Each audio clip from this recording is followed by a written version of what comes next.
Bluegrass, we're inspired by you. Full of hope, full of purpose, rising, moving forward together. And the days ahead are bright. The enhancement and well-being of our community, transforming lives through mental health, intellectual and developmental disability, and substance use services. Bluegrass.org is becoming New Vista because with every sunrise, we reflect upon something greater. We see the good ahead. New Vista.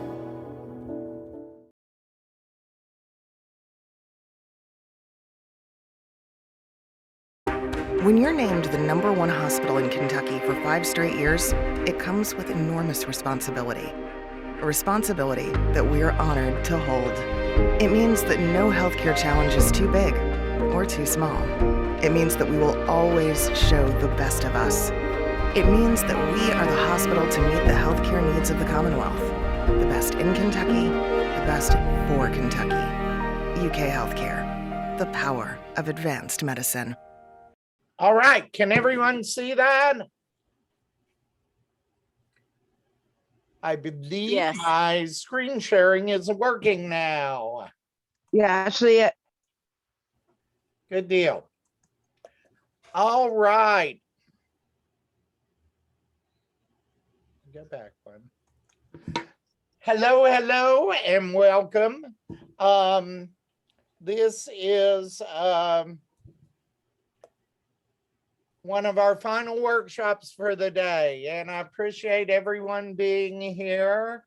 One of the things we always noticed at the in-person conference was that at the 3 o'clock sessions, there was notably fewer people that were still remaining. So it's really good to see all of you here. So thank you very much for coming. And I hope everyone has had a good day today.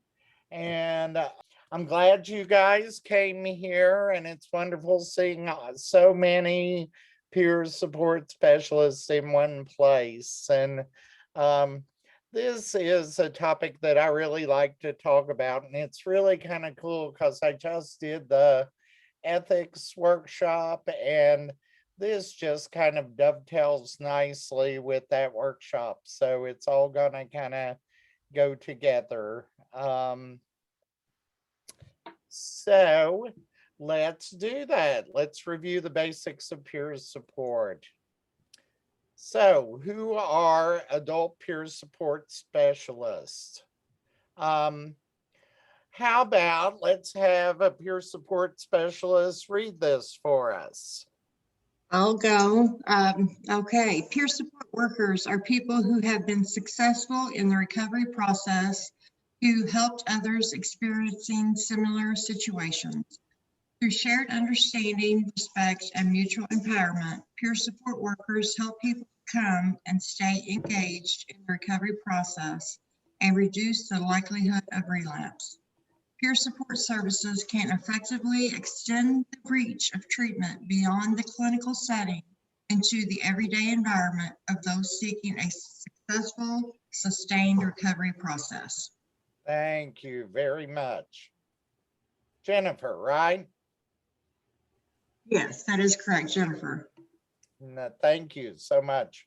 You're welcome. And that is who you guys are. And I have to say, it's just one of the most wonderful things in the world. I worked at Eastern State Hospital for 27 years, and we never had peers on. We had a peer on staff for a little while, but at that point in time, I wasn't involved in her work, and I don't think she got the proper support from the hospital. So it really warms my heart. After I retired, my office is located in Participation Station. So what I saw when I got here was just amazing. And I just want to say what you all do day in, day out is purely magic. It is wonderful. And I got so excited. I was like, oh my gosh, we have to have these programs everywhere. This is incredible. not to say that there's anything wrong with traditional mental health care, but it's just not enough. And I can truly say that it wasn't until I got to see it in action that I saw folks growing and changing and recovering at just a much faster rate than they ever did in our traditional programs. So I have tremendous respect for each and every one of you. All right. What do APSSs do? Well, for one thing, they provide unconditional support. Now, unconditional support doesn't mean going along with someone's idea of skydiving without a parachute.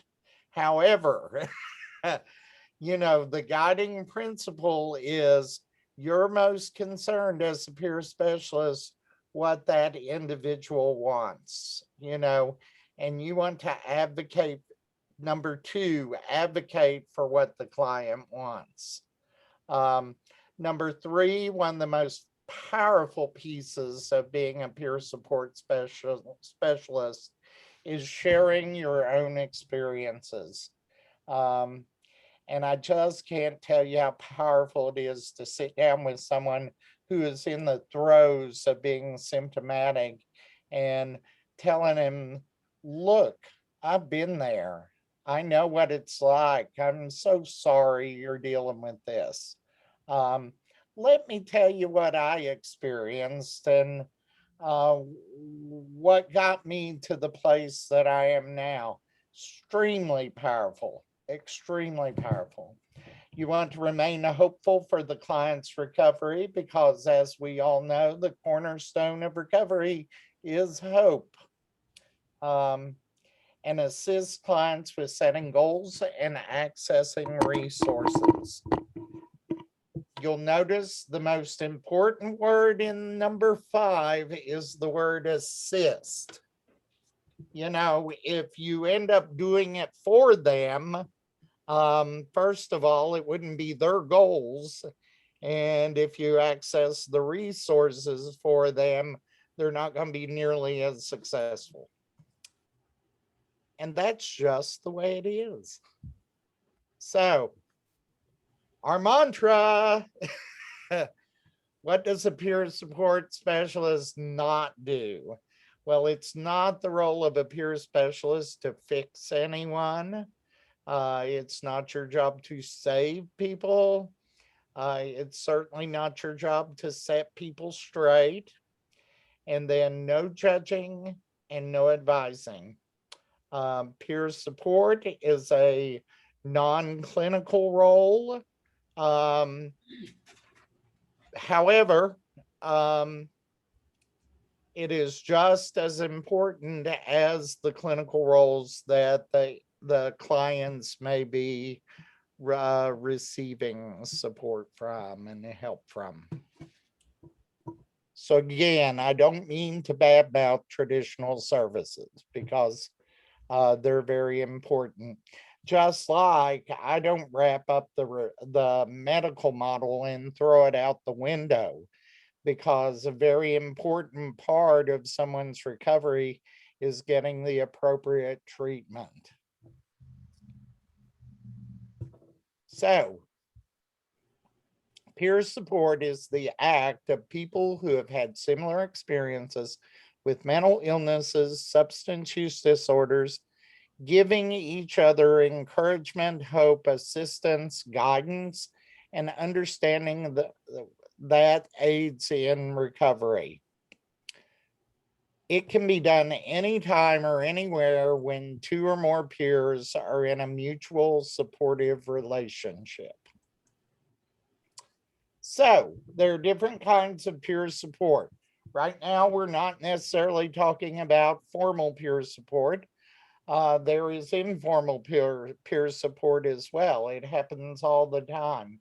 And that is when a peer is just talking to another peer. I see this happen all the time here at Participation Station. And some of the best informal peer support I've ever seen can make all the difference in a world to an individual.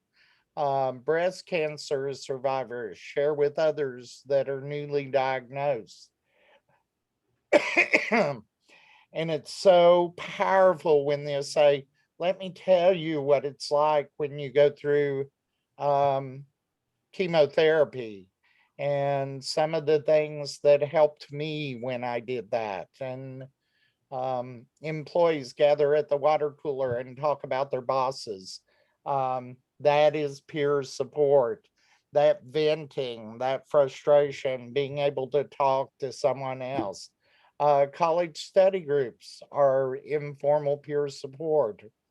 Um, formal peer support is um, quite a bit different from that, but not totally different from that. Formal peer support is designated when the peer support becomes an actual service and someone is billing for this service.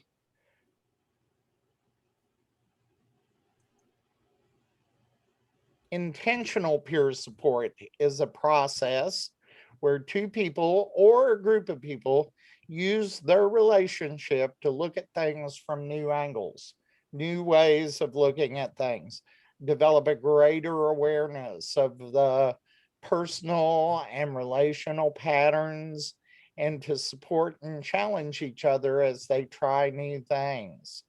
So I know if anyone went to Sarah's presentation on coaching and leadership skills this morning, and she talks about people stretching like a rubber band stretches, and that's what makes it useful. Well, it's always good if you can get a client that you're working with to stretch and take risk and try new things and set new goals.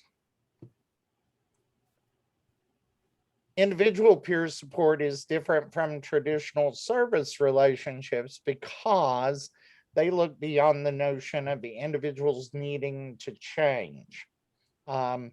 Instead, it examines our lives in the context of our relationships and our communities.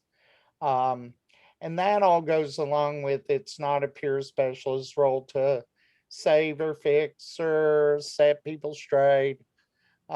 Peer support relationships are viewed as partnerships that enable both parties to learn and grow rather than as one person needing to help another. My opinion is that special about peer support. Now, let's get into it.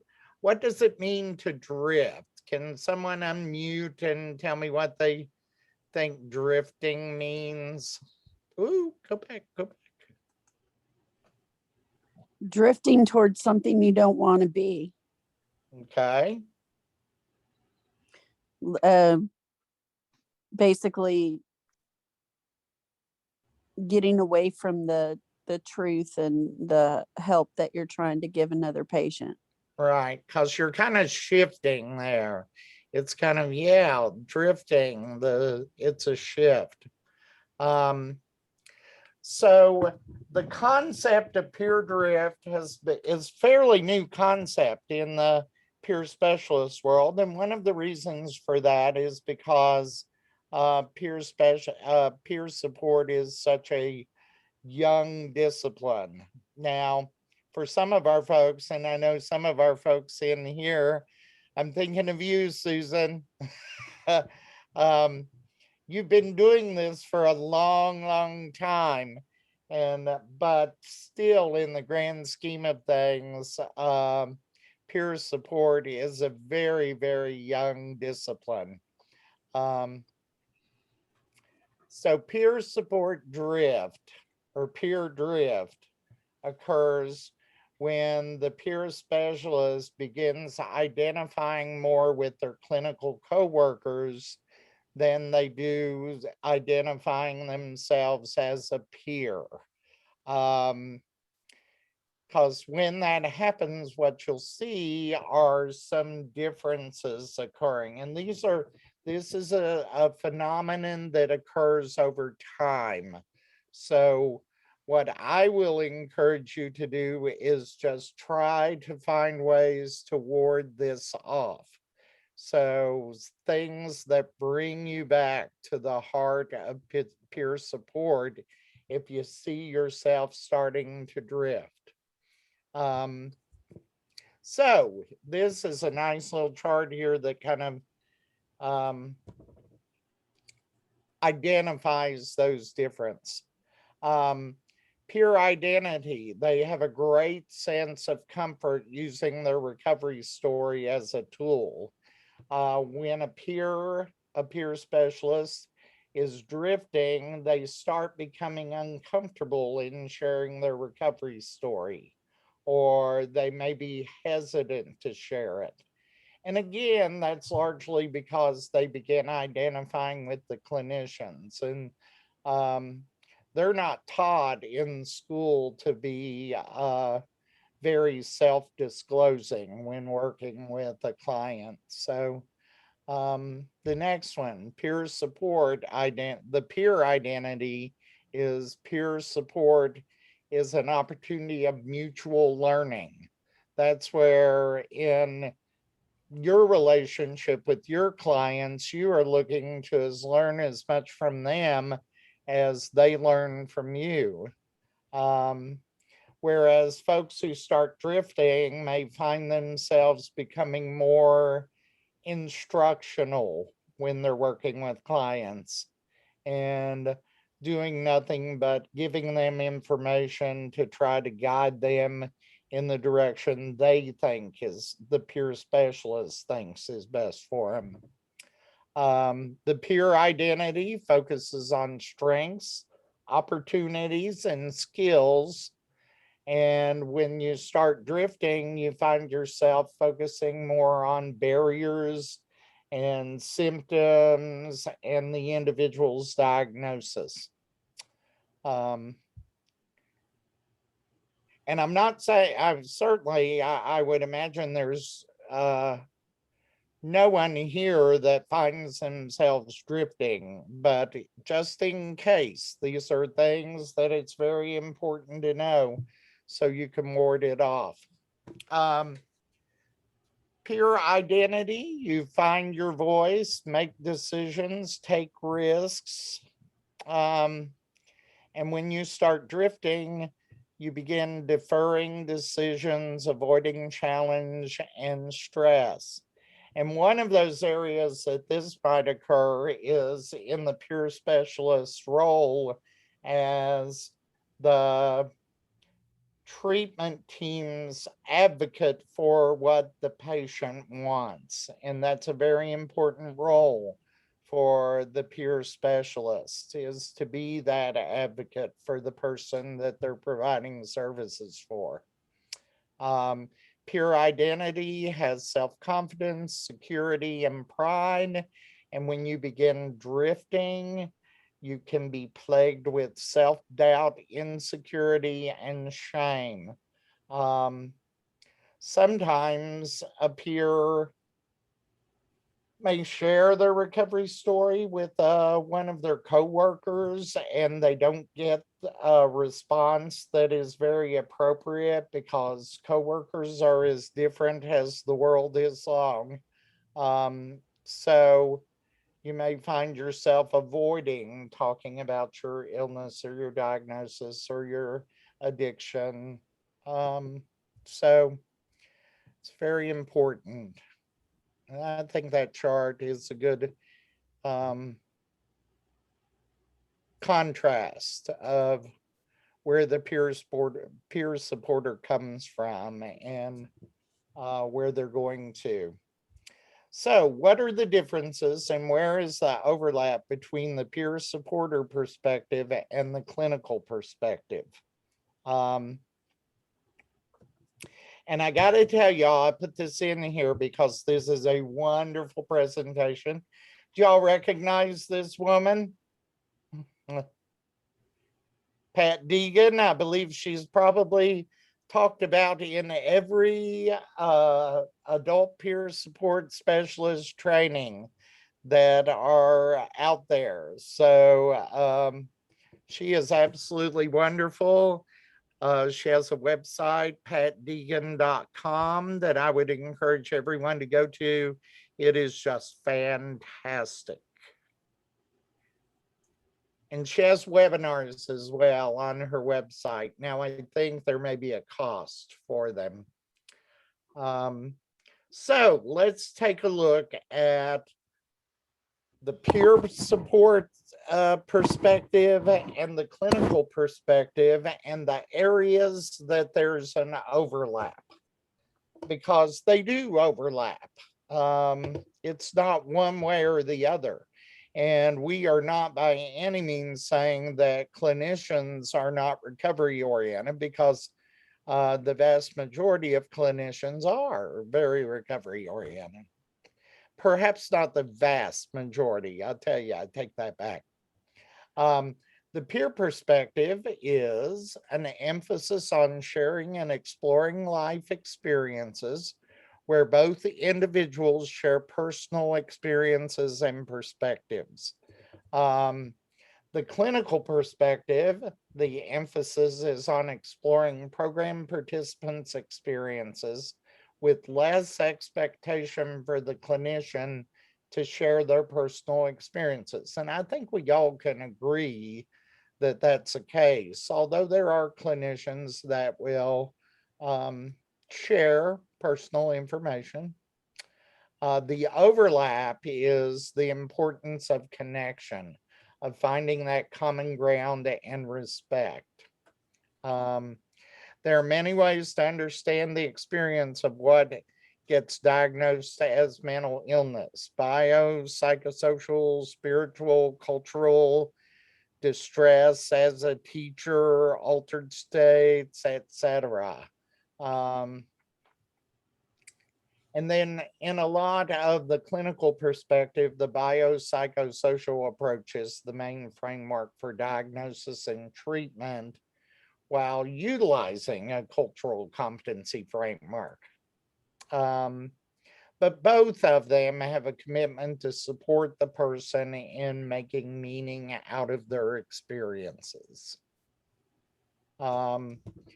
Peer support perspective do not participate in the delivery of involuntary interventions, such as commitment to a hospital or outpatient commitment. Peer supporters walk with them rather than the clinical perspective many times may be an involuntary interventions, such as, commitment to the hospital, can be justified as clinicians struggle to balance the duty to care with the dignity of risk. Now, both clinicians and peer supporters recognize the importance of choice and self-determination in the recovery process. Peer supports are trained to be advocates for and with participants. Advocacy may include speaking up about the participant needs and goals, and or coaching participants in speaking for themselves. Advocacy may also include advocating for a participant's legal rights, civil rights, and human rights. Hold on, many clinicians are trained in recovery-oriented practice, which is strengths-based, person-centered, and aimed at supporting participants in achieving their unique goals. So in this area, there is a lot of overlap. Both clinicians and peer specialists strive to listen carefully to the needs, preferences, goals, and aspirations of clients. And then finally here, together, clinicians and peer supporters strive to create a culture of respect through behavioral health systems and in the general public. What are some of the reasons that peers may drift to where they begin identifying more on the clinical side of things? One of the biggest things that impacts this is coworkers and clients. You may experience working with coworkers who may not always have the most positive view toward the folks that they're working with. And I have seen folks that will change their behaviors so that they can fit in. And that's understandable. That's human nature, guys. Folks do that. So coworkers and your clients could be a big impact on that. You may have clients who immediately look at you as though you're a clinician and try their best to utilize your care as that of a clinician. So you really want to avoid that if at all possible. Sometimes it's simply misinterpretation, and it can be misinterpretation on anyone's part in the process. The client, the coworkers, the peer specialists themselves, but that frequently is the case. Maybe fears. A lot of people will act in a way that they think they're expected to behave. And some folks are in fear of losing their job if they advocate for their clients. And now I don't think that's a reality, but the fear is real. So that's why it's we'll talk about some ways to avoid drifting. Sometimes it's a lack of self-care. A lot of folks may have trouble maintaining that peer approach because they're not taking care of themselves. And perhaps they're feeling overworked or they're all stressed out. And, a lot of times it's easier to fix or save or take the quick way out, when the reality is actual peer support is much more effective. And then, as I said before, human nature. It's human nature. We want to fit in. Who do you spend more time with? Usually it's your coworkers rather than your clients. So, and that's true in some cases. It's certainly not true in all cases. Sometimes coworkers have very little interaction. Some reasons you want to avoid drifting. Number one is the evidence, and the evidence clearly recognizes peer support and the peer support approach as an evidence-based practice. And so when you begin drifting over into taking on more of a clinical approach to things, then there goes all of that research that shows that the peer approach is very, very effective in helping people recovery. Two is just out of ethics, and we just had 2 hours of ethics training, and it's stated right in the code of ethics for peer support specialists, and it's even stated in the KRS statutes. The goal, what you need to do as a peer specialist, is to share your story, share your experiences, and you have to be willing to do that. And a lot of peers that begin drifting really get away from the sharing their time when they were symptomatic. And lastly, just the whole concept of empathy. Empathy, your empathy towards the person that you're working with is one of the strongest tools you have.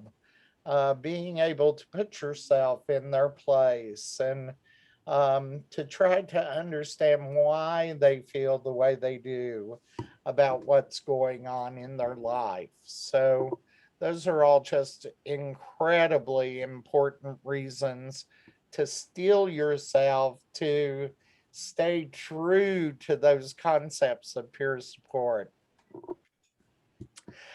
Now, guys, I'm crossing my fingers here that I'm going to show you a little video on empathy. And I so hope it works.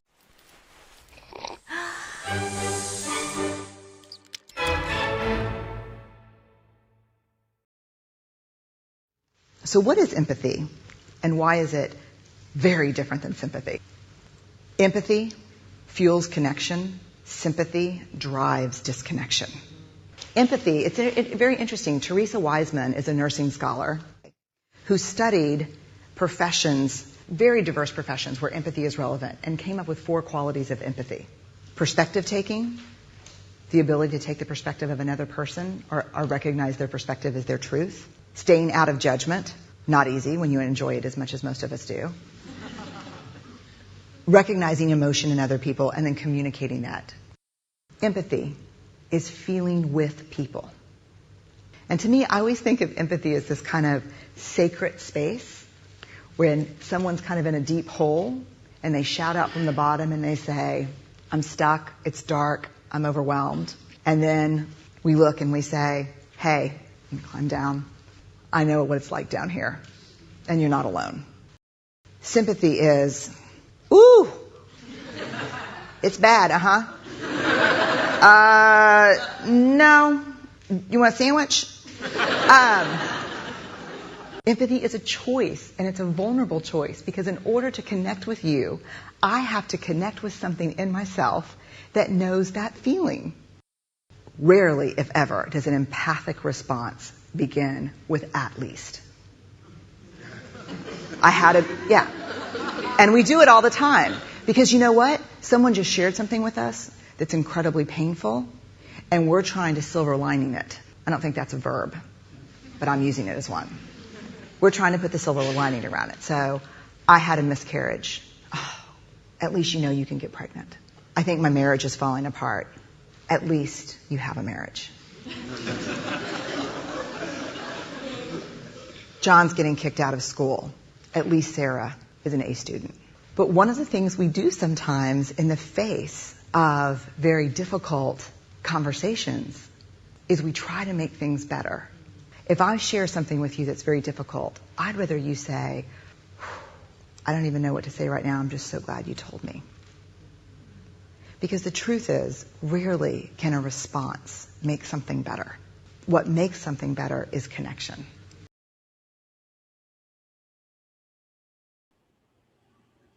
Now, let me move that.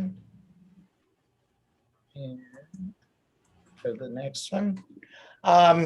Anyway, you all had covered in your peer specialist training the difference between empathy and sympathy. And I think, by the time you get out of that training, you are an empathetic person.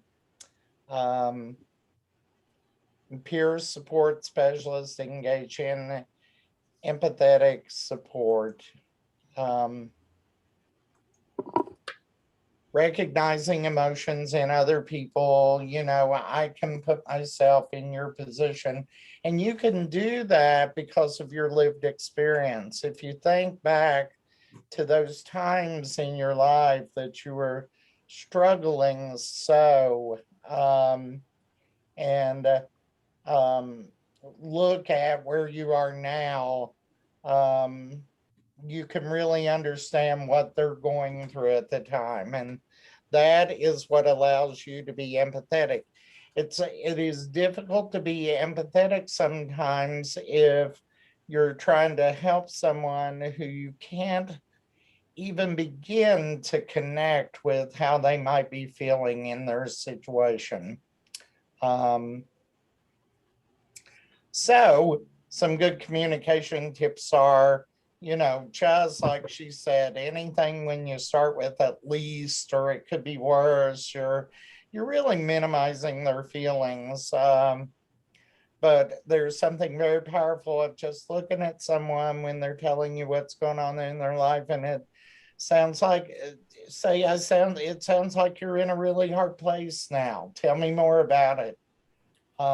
Because that's what folks want. They want an opportunity to talk and to express their feelings and what's going on with them. And that's what's so beautiful about peer support.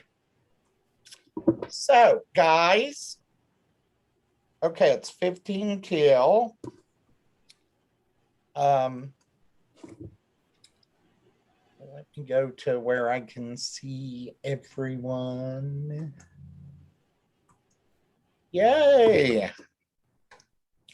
Hello, guys. Well, I see a lot of names, but Zoom will only let me do so much, but everyone feel free to unmute yourself now. And I'd be happy to take any kind of questions you have, or if you want to share some experiences, if you've ever felt like possibly you were drifting, or have worked with someone that you've seen this phenomenon occur. Well, it seems like drift comes before burnout. And the earlier you can tell that you're drifting, the easier it is to get back to center. That's an excellent point, Daniel.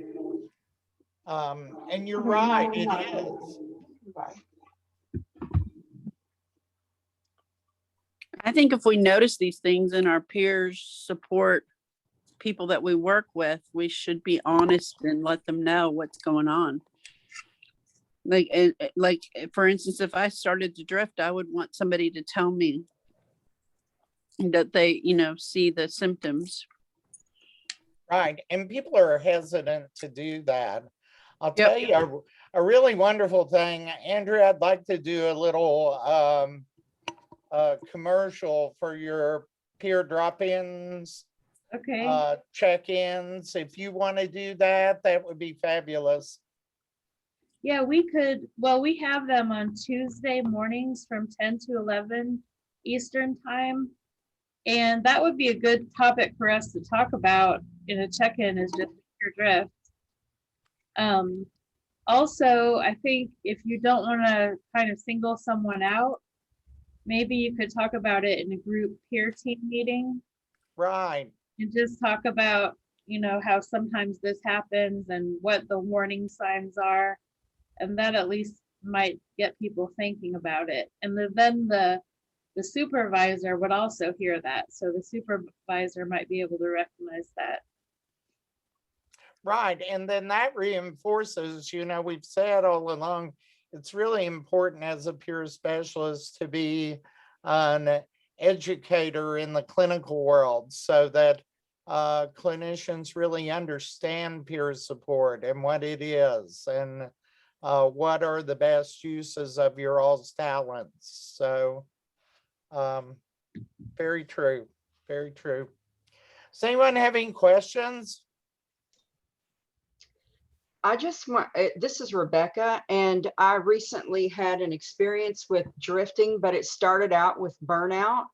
I've been a peer support for a really long time, and I think with COVID, my job kind of changed, and with the lack of clinicians around, I was getting more and more individual referrals and not able to do groups, which I really enjoy, and was hearing more and more traumas that were very similar to my own, and started to be triggered and had not realized that. And mine really came from a lack of self-care, and it started very subtle. And I was not realizing that. And it was very, very subtle. The lack of self-care, stopped going to therapy sessions, just to fit in more veteran care. And And it really started with, I started to do some things like case management, which I hate doing that, and didn't realize I was doing it until I reached out to a supervisor because I was feeling overwhelmed. And the supervisor was like, you know, that sounds a lot like case management. And I was shocked that I was doing it. And so that made me kind of reevaluate what I was doing, and I started missing work, and I never miss work. And I started to think, you know what, I cannot wait till I can retire, which is something I never talk about. So there were little signs. Mine really started with starting to feel burnout, and I really didn't recognize it. And then I wouldn't talk about it because there was some self-stigma starting to come in. And I'm a lead, and so there was this expectation that I put on myself that I needed to uphold. And there were some other symptoms that I was not talking about. And once I recognized that, and my supervisor, who's very supportive, was like, take all the time you need, we'll be here when you, and I was very honest about my symptoms. You know, I'm seeing and hearing things other people usually don't see and hear. And I was just very honest about it and went back into therapy. I'm now able to use that with the veterans that I see and say, you know, it doesn't matter where you're at.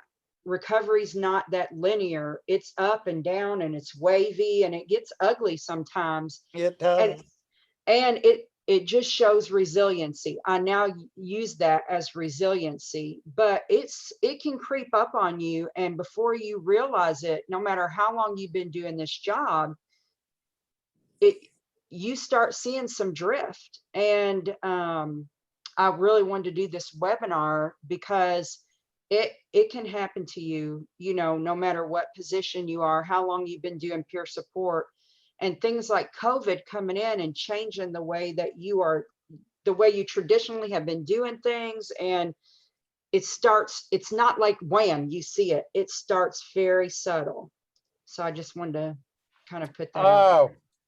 Rebecca, that was beautiful. That is such a wonderful example. And that's what I'm saying when I talk about peer drift. I'm not saying that anyone is doing something bad. I'm just saying this is something to be aware of because it can happen to people, and it can happen subconsciously. I mean, you don't even see it occurring because many times you're right, Rebecca, it does happen over time. Susan? And sometimes, you know, as all people, the peer wants to be a part of the team. Right. And so they want to fit in, and they want to be, you know, connected to people that they work with. And sometimes they start finding themselves using the language again, and you know, identifying more with the clinical team. You're right, Susan. It's a hard thing to battle. I mean, it's something that I think all peer specialists need to be aware of just so they know what to look out for. And that's the thing is, if you don't have a want to be part of the team, then there's something wrong somewhere. Right. But the reality is you are part of the team, and you're a very important part of the team.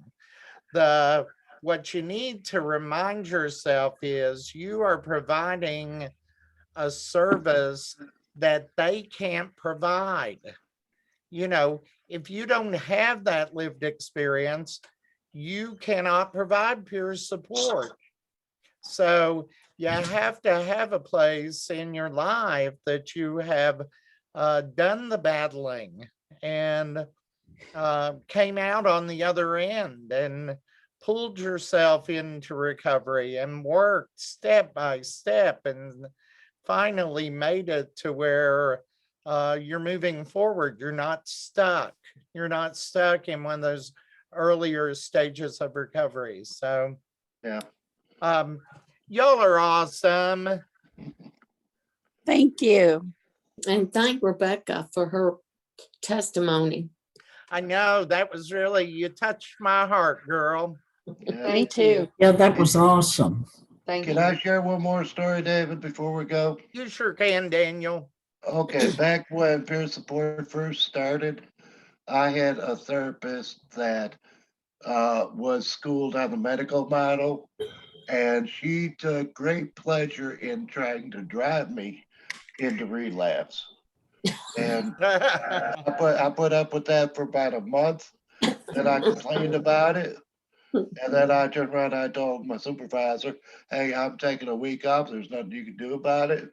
This is my self-care. I was gonna say, now, Daniel, did you advocate for yourself? Yes. That's good. I think I did pretty good, but I think you did. There was a couple of moments I wasn't so proud of, though. I hear you, guys.